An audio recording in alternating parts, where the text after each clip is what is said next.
गहरी नदियां और ऊंचे पहाड़ थे।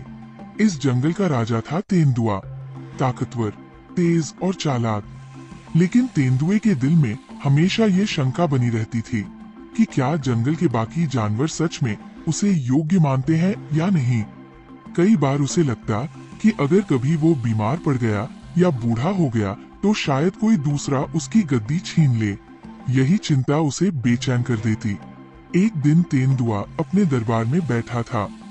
पास ही उसका पुराना मित्र हाथी खड़ा था। हाथी, जिसे सब समझदार मानते थे, अक्सर तेंदुए को सलाह दिया करता था। एक दिन तेंदुआ बोलता है, हाथी भाई, मन बहुत अशांत है। मैं सब पर राज करना चाहता हूँ, पर पता नहीं क्यों लगता है कि सब मुझे मन से नहीं मानते। महाराज, जंगल पर राज करना केवल पंजों और दांतों से नहीं होता, विश्वास भी जीतना पड़ता है। और विश्वास जीतना कोई आसान काम नहीं होता। तो क्या करूं? सब मेरी ताकत से डरते हैं, मगर दिल से मानते हैं या नहीं इसका कुछ पता नहीं है। ये मुझे जानना होगा। यदि आप सच जानना चाहते हैं तो सब जानवरों की परीक्षा लीजिए। देखिए कौन सच में इस जंगल का बोझ उठा सकता है। वाह, ये तो बहुत अच्छा उपाय है। कल से सबकी परीक्षा शुरू होगी। अगली सुबह हाथी ने ढिंढोरा पीटा कि राजा तेंदुआ सभी को परखेगा। खबर सुनकर बंदर, लोमड़ी, गधा और हिरण इकट्ठे हो गए। मौका अच्छा है। अगर राजा की जगह कोई और चुनना पड़ा तो मैं सबसे पहले अपनी कलाबाजी दिखाऊंगा। अरे, असली खेल तो दिमाग का है। ताकत और उछल कूद से राजा नहीं बनता। मैं तो जानता भी नहीं राजा कैसे बनते हैं, पर अगर कहा गया तो कोशिश करूंगा। राजा बनने का मतलब सबकी रक्षा करना है, न कि हुकूमत करना। सब अपनी अपनी बात कर रहे थे। तभी तेंदुआ आ पहुंचा और बोला, सुनो सब, आज से तुम में से हर एक को मौका मिलेगा कि वो इस जंगल का शासक बने। देखूंगा कि किस में सबसे ज्यादा योग्यता है। याद रखना, ये केवल खेल नहीं है, ये मेरी गद्दी की परीक्षा है। बंदर सबसे पहले चुना गया। वह पेड़ से उछल कूद करता पर कोई काम नहीं करता। अब से सब मेरे आदेश मानेंगे। सबसे पहले मेरे लिए हर पेड़ से केले और आम उतार कर लाओ। दिन भर उसने सबको नचाया, गधे को पेड़ों पर चढ़ाया, हिरन को दौड़ दौड़ कर फल तोड़ने भेजा, लोमड़ी से झील से पानी लाने को कहा। खुद हंसता और सबको हुक्म देता रहा। शाम होते होते सब थककर चूर हो गए और हाथी तेंदुए के पास जाकर बोलता है, महाराज, ये राजा तो केवल मनोरंजन करवा रहा है। जंगल की भलाई का इसे ध्यान ही नहीं। ये बिल्कुल भी राजा बनने के योग्य नहीं है। तेंदुआ ने सिर हिलाया और कहा, देखते हैं अगले दिन क्या होता है। अगले दिन लोमड़ी की बारी आई। उसने सबको बुलाया और बोली, मैं चालाकी से ही इस जंगल को बचाऊंगी। हिरण, तुम सीमा पर जाकर देखो, कहीं शिकारी तो नहीं। गधे, तुम मेरे लिए सूखी लकड़ियां जमा करो। हाथी, तुम अपनी ताकत से मेरे लिए नई गुफा खोदो। धीरे धीरे पता चला कि लोमड़ी सब अपने लिए ही करवा रही है। उसने सबसे ज्यादा फल और मांस अपने पास जमा कर लिया और दिन भर केवल अपनी सुरक्षा और आराम का ही ध्यान रखा। असली राजा सबकी रक्षा करता है, ये केवल खुद की सोच रही है। ये तो बिल्कुल भी राजा नहीं हो सकती। अरे, इसने तो हम सबको नौकर बना दिया। इसने तो हमारा मजाक बनाकर रख दिया है। तेंदुए ने सब सुना और समझ गया कि लोमड़ी में स्वार्थ अधिक है और लोमड़ी का विचार भी उसके मन से उतर गया। अब गधा राजा बना। सबने सोचा कि ये क्या करेगा, पर गधे ने बड़ी विनम्रता से कहा, भाइयों, मैं चाहता हूँ कि आज कोई किसी पर बोझ न डाले। हिरण, तुम बच्चों को घास चराई का रास्ता दिखाओ। हाथी दादा, आप सीमा पर खड़े होकर सबकी रक्षा करो। लोमड़ी, तुम अपनी बुद्धि से जंगल के बीच पहरा रखो। और बंदर, तुम पेड़ों पर चढ़कर दूर से खबर लाओ। उस दिन किसी ने किसी को परेशान नहीं किया। सब अपने अपने काम में लगे रहे और जंगल में शांति रही। शाम को सब खुश थे। आज पहली बार लगा कि राजा होना सेवा करना है। आज लगा कि राजा का सही होना कितना जरूरी है। गधे की ऐसी बात सुन हाथी तेंदुए के पास जाता है और बोलता है, महाराज, वो गधा तो बहुत ही सीधा और भोला है। वो तो बिल्कुल भी जानवरों को परेशान नहीं करता। वो इस जंगल का राजा बनने योग्य भी है। हाँ, तुम ठीक बोल रहे हो। ये गधा बहुत ही शांत और सीधा है। ये मेरी नजरों में सबसे ऊपर है। चलो अब हिरण को भी देख लिया जाए। अब हिरण को मौका मिला और हिरण बोला, मेरे राज्य में किसी पर अत्याचार नहीं होगा। आज सब मिलकर तालाब साफ करेंगे ताकि पानी सबको मिले और हमारी जंगल में कोई भी गंदगी ना हो और कोई भी जानवर बीमार ना हो। उसने किसी से भारी काम नहीं कराया। सब मिलजुल कर तालाब साफ करते रहे। लोमड़ी भी मदद करने लगी। बंदर ने भी खूब कूदकर सूखी टहनियां हटाई। दिन के अंत में तालाब चमक उठा। तभी हाथी बोलता है, ये तो सच्चा सहयोग है। ये तुमने बहुत ही अच्छा फैसला लिया है। इससे जंगल सुरक्षित रहेगा। कोई भी बीमारी हमारे जंगल में नहीं होगी। अब कई दिन की परीक्षा के बाद तेंदुआ दरबार में आया। सब जानवर इकट्ठे थे और तेंदुआ बोलता है, मैंने तुम्हें परखा। बंदर ने केवल मजाक किया, लोमड़ी ने स्वार्थ देखा, गधे ने निष्कपट सेवा दिखाई और हिरण ने शांति फैलाई। मुझे ये सब देखकर अच्छा लगा। तो महाराज, अब आप ही बताओ, कौन है असली राजा बनने के लायक? असली राजा बनने के लिए केवल एक गुण नहीं, सब गुण चाहिए। ताकत, बुद्धि, सेवा और सुरक्षा। तुम सब में से हर एक ने कुछ अच्छा दिखाया, पर ये सब मिलाकर एक ही जगह होना चाहिए और वो है मेरे भीतर। हाँ महाराज, आपने साबित कर दिया कि आप ही योग्य हैं। आपने परीक्षा लेकर सबको सिखा दिया कि राज करना क्या होता है। मुझे अब समझ आया कि चालाकी से नहीं, न्याय से राज चलता है।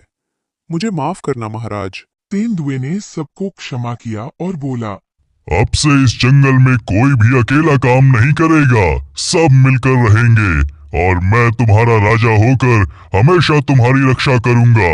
उस दिन के बाद टोनपुर का जंगल और भी शांत, सुरक्षित और खुशहाल हो गया। राजा तेंदुआ अपने पंजों से नहीं, बल्कि अपने न्याय और सेवा से सबके दिलों में बस गया।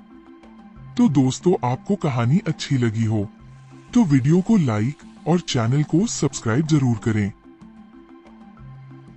भी उन्हें वहाँ एक छोटा सा हिरन दिखाई देता है और तेंदुआ बोलता है, देखो भाई, वो रहा एक हिरण। मैं अभी उसका शिकार करता हूँ। आप देखना कि कोई जानवर हमारा शिकार छीन कर न ले जाए। ठीक है छोटे। इतना कहकर तेंदुआ तुरंत ही हिरन पर झपट्टा मारता है और उसका शिकार कर लेता है। अरे वाह छोटे, तूने तो एक ही झटके में इसका शिकार कर डाला। तुम तो वाकई में बहुत बुद्धिमान और बलशाली हो। हम दोनों की जोड़ी तो एक साथ बहुत जमेगी। हाँ भाई, आओ आप भी खा लो। आपने कल से कुछ नहीं खाया है। फिर दोनों हिरन का शिकार कर अपना पेट भर लेते हैं और हर रोज एक जानवर का शिकार करते और अपना पेट भर लेते। जंगल में चारों तरफ जानवरों की हड्डियां ही हड्डियां दिखाई दे रहे थे। पूरे जंगल के जानवरों में डर का माहौल पैदा हो गया और शेर और तेंदुआ आराम से अपना जीवन बिता रहे थे। तभी भीमकुंड जंगल के राजा गधेराज ने सभी जानवरों को बुलाकर एक सभा बुलाते हैं और जंगल के सभी जानवर सभा में पहुंचते हैं और गधेराज की मंत्री लोमड़ी बोलती है, महाराज, बीते कुछ दिनों में हमारे जंगल में 2 खतरनाक शेर घुस आए हैं, जिन्होंने जंगल के सारे जानवरों के नाक में दम कर रखा है। वो हर रोज एक जानवर का शिकार कर रहे हैं। हाँ महाराज, उन दोनों ने मेरे छोटे छोटे बच्चों को बड़ी बेरहमी से मार डाला और मेरा हंसता खिलता परिवार उजाड़ दिया। महाराज, मुझे इंसाफ चाहिए, ये हमारे साथ गलत हो रहा है। हाँ महाराज, ऐसे तो हमारे जंगल से सारे जानवरों का शिकार हो जाएगा। वैसे भी आधे से ज्यादा जानवरों का शिकार तो वो दोनों कर ही चुके हैं। महाराज कुछ कीजिए। अच्छा अच्छा, ठीक है, आप लोग शांत हो जाओ। मैं सब समझ चुका हूँ। हम ऐसे तो उन दोनों से नहीं जीत सकते हैं। वो दोनों बहुत ही खतरनाक हैं। अगर हम ऐसे ही चुपचाप बैठे रहें तो वो वक्त दूर नहीं जब हमारा भी शिकार हो जाएगा। हमें जल्दी ही योजना बनानी होगी। महाराज, मेरे पास एक योजना है जिससे हम उन दोनों से बच सकते हैं। कैसी योजना लोमड़ी? मेरी तो कुछ भी समझ में नहीं आ रहा, जल्दी बताओ। महाराज, हम सामने से तो उन दोनों को नहीं हरा सकते हैं, पर हम उन दोनों को आपस में ही लड़ा देंगे, जिसे दोनों आपस में ही लड़ने लगेंगे। लेकिन लोमड़ी, वो दोनों तो भाइयों की तरह रहते हैं। उन दोनों में अच्छी खासी बनती है। भला हम उन दोनों को आपस में कैसे लड़वा सकते हैं? महाराज, मेरे पास इसका भी हल है।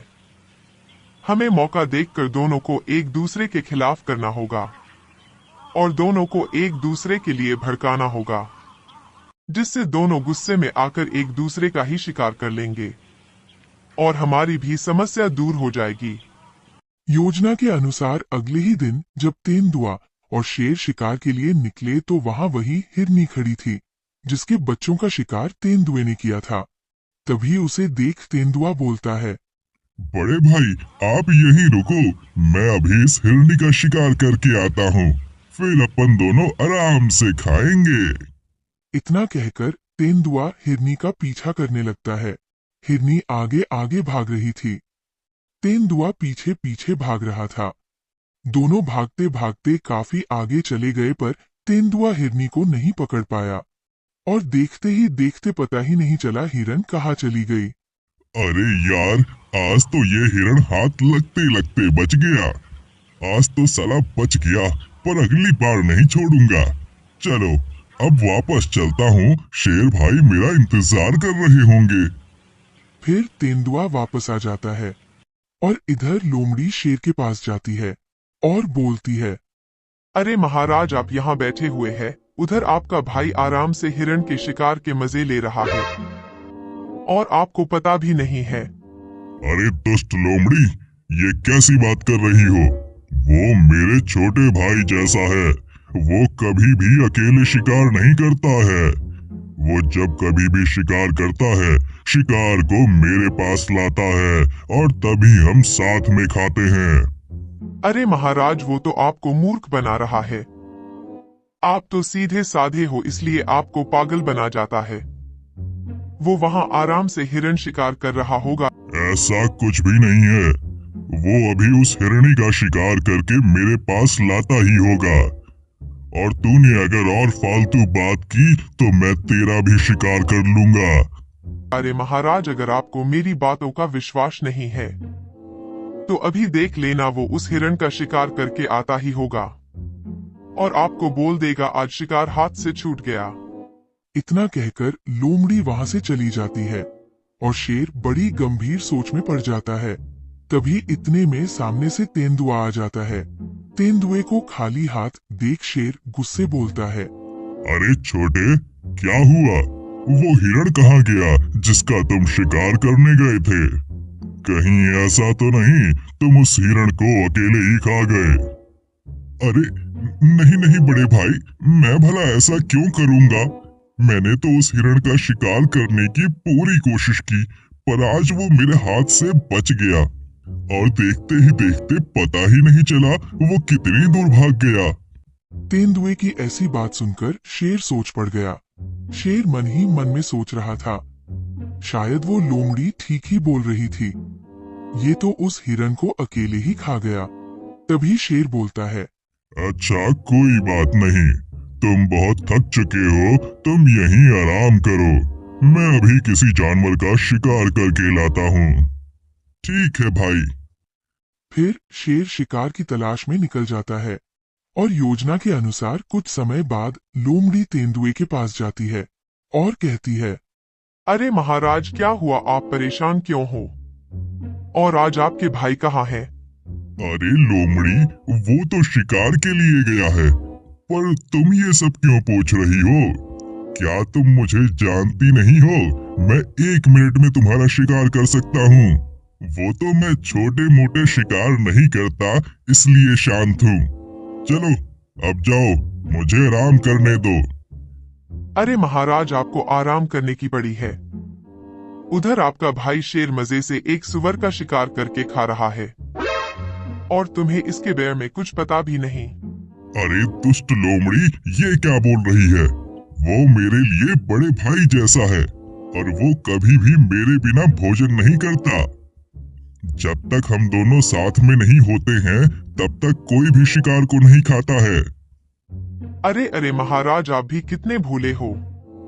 महाराज, ये कलयुग है, यहाँ ऐसा ही होता है। वो शेर तो यहाँ तक भी बोल रहा था कि ये पूरे जंगल को मैं अपने कब्जे में कर लूंगा और मौका मिलते ही उस तेंदुए का भी शिकार कर दूंगा। लोमड़ी की ऐसी बातें सुनकर तेंदुए को बहुत गुस्सा आया और बोला, ये मेरे साथ उसने अच्छा नहीं किया। मैंने उसे बड़ा भाई माना था और उसने मुझे धोखा दिया है। आज तो मैं अब उसका शिकार करके ही रहूंगा। उसने मेरे अकेलेपन का फायदा उठाया, अब मैं उसे ही उठा दूंगा। ठीक है महाराज, मैं चलती हूँ। फिर लोमड़ी वहां से चली जाती है और तेंदुआ बड़ी गुस्से में शेर के आने का इंतजार करता है। और इधर शेर को कोई भी शिकार नहीं मिला तो वो झील के पास पानी पी रहा होता है। तभी लोमड़ी उसके पास जाती है और बोलती है, अरे महाराज, आपको यहाँ पानी पी रहे हो और वहाँ वो तेंदुआ आपको मारने की योजना बना रहा है। अरे लोमड़ी, ये कैसी बातें कर रही हो? भला वो मुझे मारने की योजना क्यों बनाएगा? महाराज, मैं अभी अभी उस तेंदुए की बातें सुनकर आ रही हूँ। वो अपने आप में ही बड़बड़ा रहा था कि उस शेर की मासूमियत का फायदा उठाकर मैं उसका शिकार करूंगा और फिर इस जंगल का राजा बनने से मुझे कोई भी नहीं रोक सकता है। महाराज, वो तो यहाँ तक भी बोल रहा था कि आने दो, आज उस शेर को जैसे ही वो आएगा उसका शिकार कर लूंगा। अरे लोमड़ी, तुमने तो आज मेरी आंखें ही खोल दी। वो तो साला धोखेबाज निकला। वो तो मेरी पीठ में छुरा भोंकने को चला है। वो क्या करेगा आज तो मैं खुद उसका शिकार कर दूंगा। उसने सोचा भी नहीं होगा कि शेर से पंगा लेना कितना भारी पड़ता है। जी महाराज, आप जल्दी ही उसका शिकार कर दीजिए, इससे पहले कि वो आपके लिए जाल ना बिछा दे। ठीक है लोमड़ी, आज से तुम मेरे साथ रहोगी। तुम यहीं बैठो, मैं अभी जाकर उसका शिकार करता हूँ। जी महाराज। फिर शेर वहां से चले जाता है और सीधे तेंदुए के पास जाने लगता है।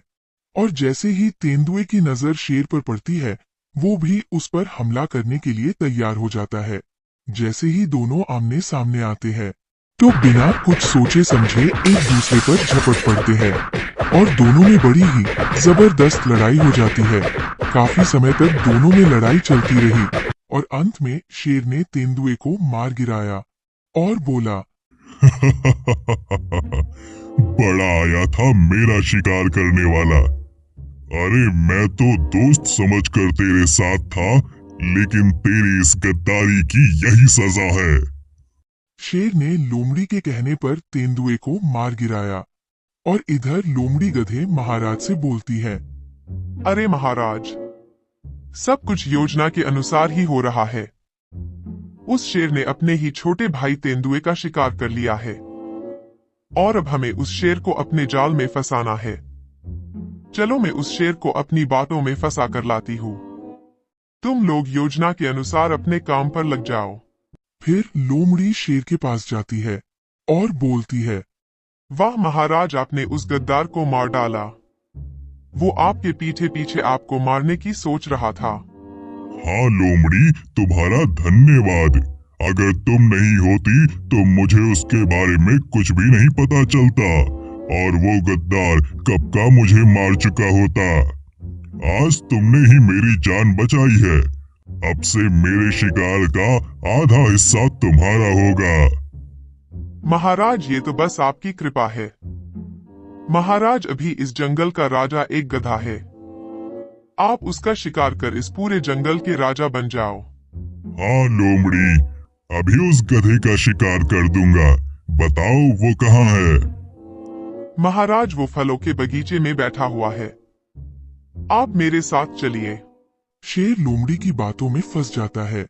फिर लोमड़ी शेर को लेकर बगीचे के पास जाने लगती है और योजना के अनुसार बगीचे में जाल बिछाया होता है। जैसे ही शेर गधे के पास जाने लगता है, तभी उसके ऊपर से अचानक से एक बड़ा सा जाल गिरता है और शेर जाल में फंस जाता है और बोलता है, अरे बाप रे, ये मेरे साथ क्या हो गया? मुझे तो चारों तरफ से गद्दार ही गद्दार मिल रहे हैं। लोमड़ी, मुझे यहाँ से बाहर निकालो। लोमड़ी, मुझे यहाँ से आजाद करो। अरे मूर्ख शेर, अब तो तू हमारे जाल में फंस चुका है। अब तो सिर्फ महाराज ही तेरा इलाज करेंगे। गधे महाराज, मुझे माफ कर दो। मैं तो अपने जंगल में आराम से रहता था। वो तेंदुआ मुझे यहाँ लेकर आया। मुझे माफ कर दो गधेराज। आज के बाद इस जंगल के जानवरों का शिकार कभी नहीं करूंगा। कृपया करके मुझे आजाद कर दीजिए। तभी गधा भावुक हो जाता है और बोलता है, अरे लोमड़ी, मुझे तो इस बेचारे पर दया आ रही है। मुझे लगता है इसे छोड़ देना चाहिए। ये अब सुधर चुका है।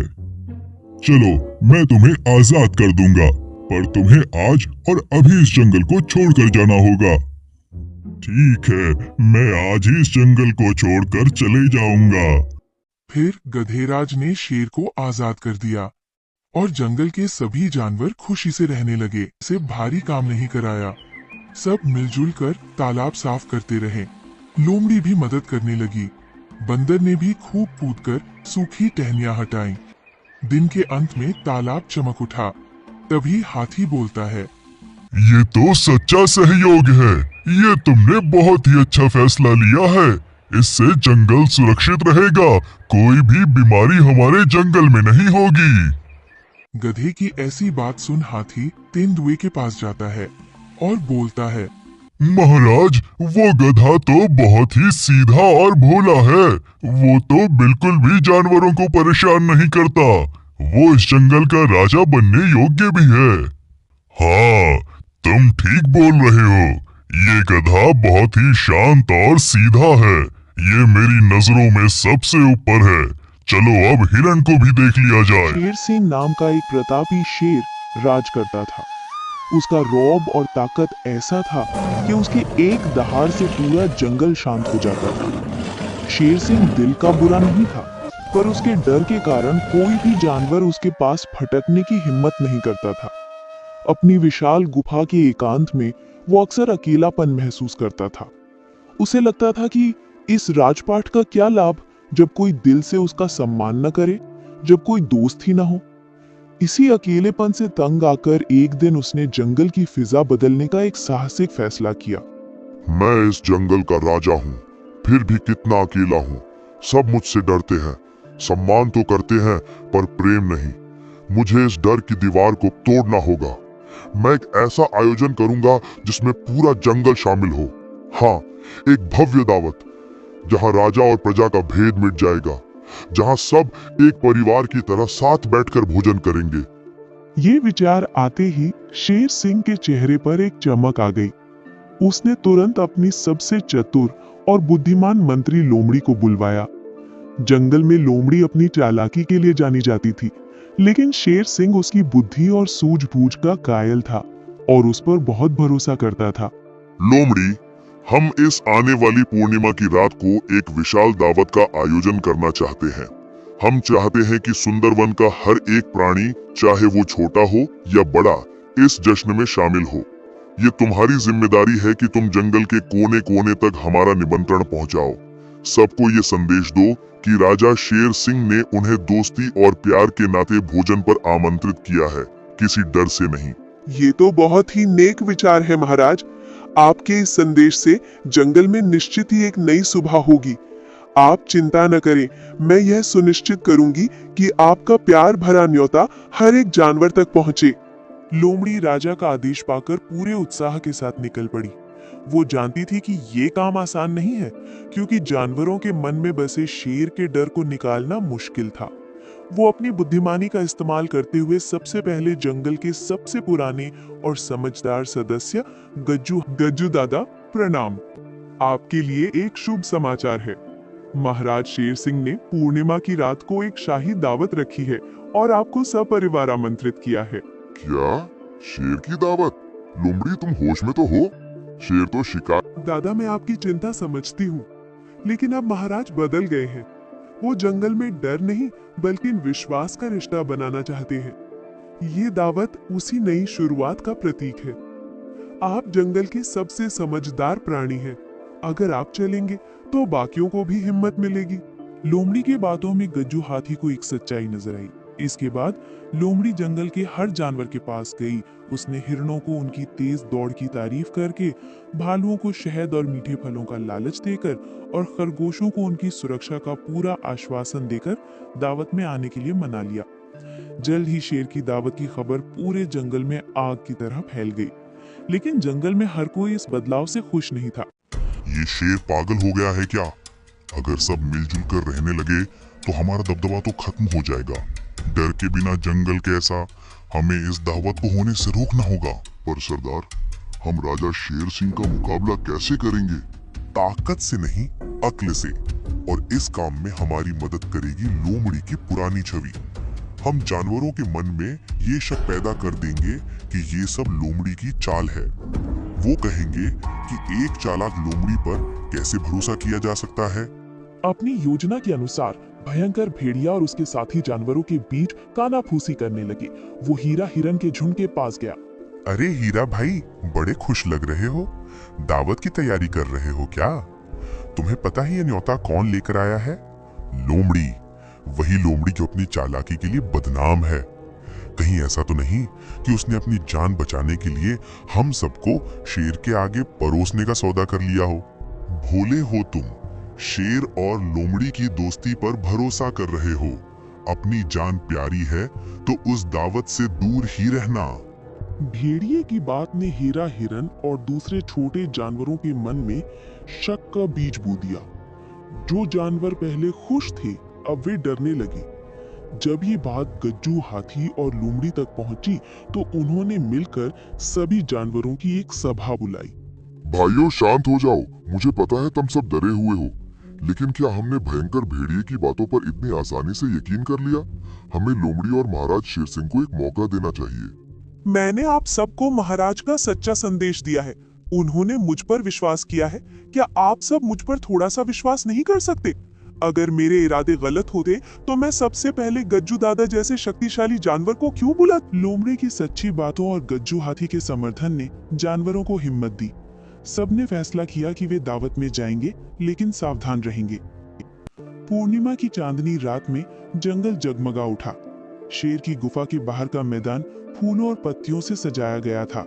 शाकाहारियों के लिए मीठे फलों, नरम घास और रसीली जड़ों के ढेर लगे थे, तो वहीं मांसाहारियों के लिए ताजे शिकार का प्रबंध था। शाही आइए गज्जू भाई, आपका स्वागत है। बंटी खरगोश, डरो मत बेटा, ये तुम्हारा ही घर है। सब आराम से बैठो और भोजन का आनंद लो। शेर का विनम्र व्यवहार देखकर जानवरों का डर धीरे धीरे पिघलने लगा। बच्चे खेलने लगे, बड़े बूढ़े आपस में बातें करने लगे। माहौल में दोस्ती और खुशी का रंग घुल रहा था। लोमड़ी एक कोने में खड़ी अपनी मेहनत को सफल होते देख मुस्कुरा रही। भागो बच्चों, शेर ने हमला कर दिया। लोमड़ी ने हमें धोखा दिया है। ये एक जाल है, भागो। भेड़िए का चिल्लाना था कि पूरे मैदान में भगदड़ मच गई। जानवर अपनी जान बचाने के लिए बेतहाशा इधर उधर भागने लगे। दावत का मैदान एक पल में जंग के मैदान जैसा दिखने लगा। ये सब देखकर शेर सिंह का दिल टूट गया। उसकी आंखों में गुस्सा और दुख एक साथ उतर आया। उसने एक ऐसी दहाड़ लगाई जो पूरे शेर की दहाड़ में इतना अधिकार और पीड़ा थी कि भागते हुए जानवर जहां थे वहीं जम गए। सबकी सांसें अटकी हुई थीं। उन्हें लगा कि अब वे नहीं बचेंगे। तो ये सिला दिया तुम लोगों ने मेरे विश्वास का। मैंने तुम्हें अपना परिवार बनाना चाहा और तुमने मेरे घर आकर ही मुझ पर शक किया। आखिर ये आग किसने लगाई है? कौन है जो हमारे जंगल की शांति नहीं चाहता? सब चुपचाप सिर झुकाए खड़े थे। किसी में हिम्मत नहीं थी कि वो कुछ बोले। तभी वो छोटा खरगोश जिसे भेड़िए ने धक्का दिया था। महाराज, महाराज, हमला आपने नहीं किया। ये भयंकर भेड़िया है। इसने मुझे धक्का दिया और फिर खुद ही चिल्लाने लगा कि आपने हमला कर दिया है। सारी आंखें भयंकर भेड़िए की ओर घूम गई। अपना राज खुलते देख भेड़िया भागने की कोशिश करने लगा, लेकिन शेर के एक इशारे पर उसके सिपाहियों ने उसे घेर लिया। महाराज, मुझे माफ कर दीजिए। मैं नहीं चाहता था कि जंगल में अशांति हो। मुझसे गलती हो गई। तुम्हारी गलती की सजा तुम्हें जरूर मिलेगी, लेकिन आज नहीं। आज जश्न का दिन है।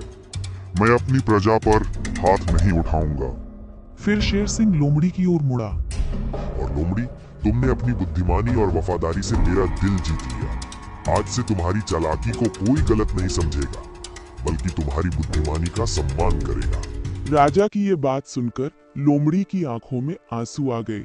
सभी जानवरों को अपनी गलती का एहसास हुआ और उन्होंने भेड़िए की बातों में आने के लिए राजा से माफी मांगी। उस दिन के बाद दावत का जश्न दोगुनी खुशी के साथ मनाया गया। डर और शक के बादल छट चुकी थे और सुंदरवन में सचमुच